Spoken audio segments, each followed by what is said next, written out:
obviously the Chief Minister has made a recent statement on climate change, and a lot of the impetus now of government right across all the departments will be to tackle climate change. As the major energy provider for the Isle of Man, obviously that falls to us to deliver on those promises. And I think what we'll have in Tynwald is a far wider debate about not only the changes that need to take place, but the speed that actually we need to bring those changes in.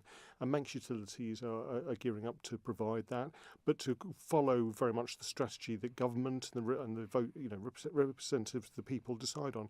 There will be some big structural changes we have to make. Obviously, we've invested heavily in the infrastructure to provide electricity from gas and the gas pipeline coming in, and also the Pulrose Power Station. And so the responsibility of the board of Manx Utilities is to pay off some of the substantial loans for that, as well as keeping energy prices as low as possible, and as well as keeping energy reliable. So dealing with all those three, but we need to tackle climate change. We need to look into the future, whereby we're not burning gas to produce electricity, but we're doing it through other means, particularly solar and wind, and hopefully tidal and wave.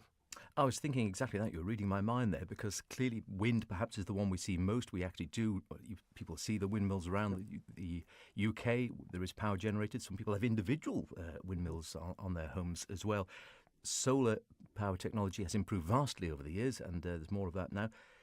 The tidal energy is the one which seems ironic, doesn't it? We're surrounded by fantastic tides and yet virtually nothing.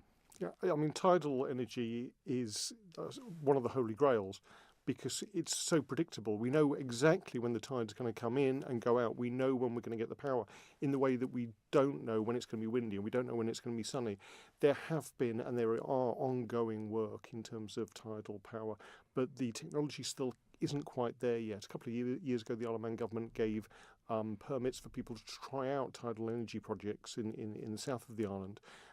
You have to be careful with the marine environment, obviously, with all the seals and wildlife we have there, but I'm hoping that in the future we can get some realistic ways of harnessing that power, which will add to a variety of different ways we produce power which don't rely on fossil fuels.